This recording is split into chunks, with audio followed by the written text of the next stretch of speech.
Hello, this is Jess Hay from Creative Cards to You. Thank you for joining me. Have you ever wondered what to do with backgrounds you create? Well, I've started a new series called Got Backgrounds that shows you my creative process. I am starting with some backgrounds I made from Tiffany Slorio's Get Inky class. I put the backgrounds in my stamp positioner and stamped this flower from Simon Says Stamp Wild and Free Flower Set. The backgrounds were made with putting Distress ink on a background stamp, misting it with water, and stamping it onto the paper. The background stamp I used was Arden Hills Typecast Mix. I am inking the flower up with VersaFine Nocturne ink and stamping until I get a good impression. I also heat embossed the images with clear, superfine embossing powder. The other panel I had was actually just some scraps of paper I put together, and I got a second impression stamping, so you will notice it has lighter colors.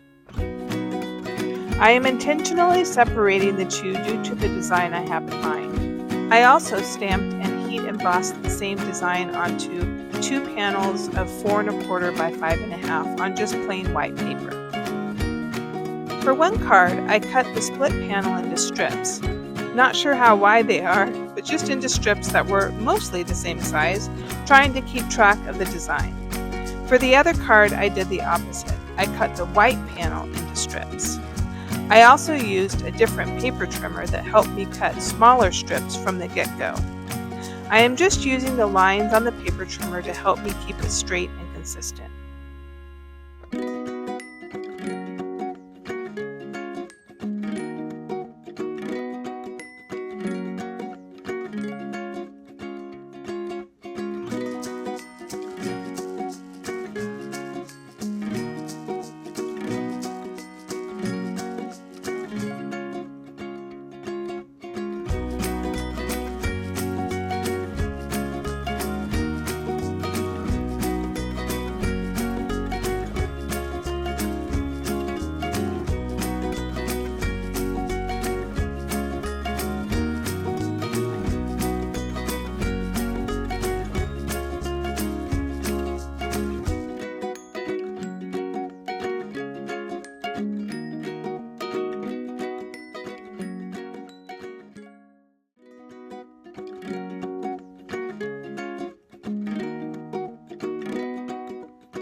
So I am only going to show you one card because the idea for both is the same, and honestly, the second time around went a lot smoother for me.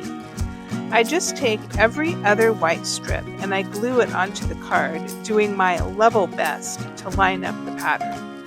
I glue the strips down with Bearly Arts liquid glue.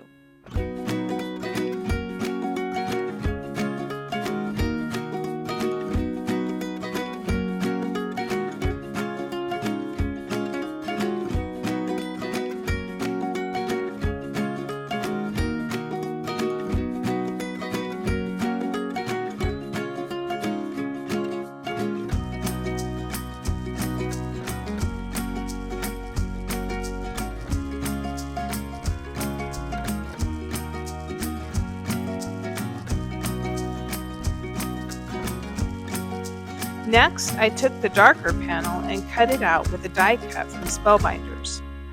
I also cut an A2 sized card panel into the same shape with the largest die from the set, leaving the die hanging off of the folded edge so it didn't cut the fold off.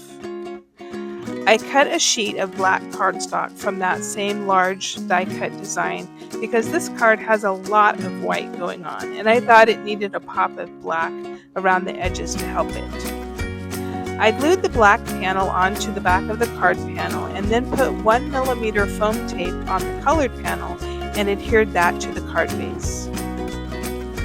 I found this Celebrate sentiment in my stash and put thin foam strips on the back of it. as this is a birthday card for a friend of mine in a workout class.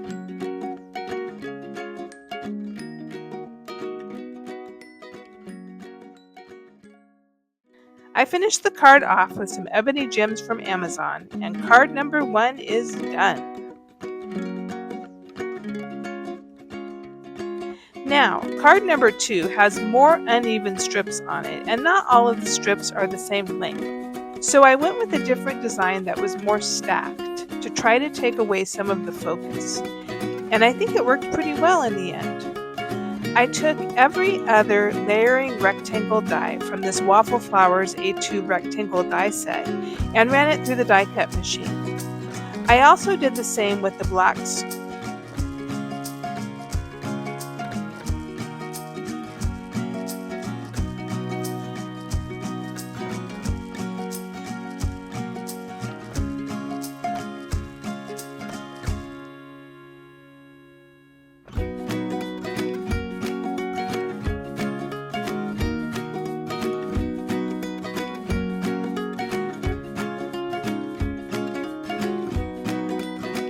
I also did the same with the black cardstock, taking the opposite dies that I had skipped from the floral panel.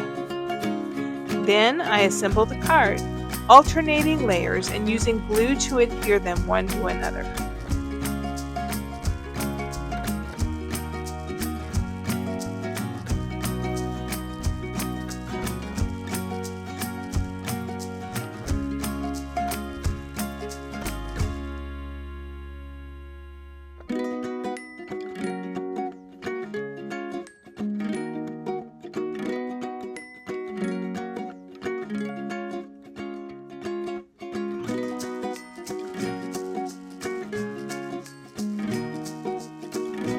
For the last layers, I put foam underneath both of them to help them stand out a bit more.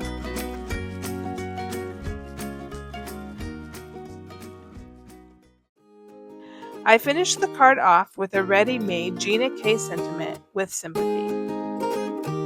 There you have it, 2 completed cards. Thanks for watching. See you next time.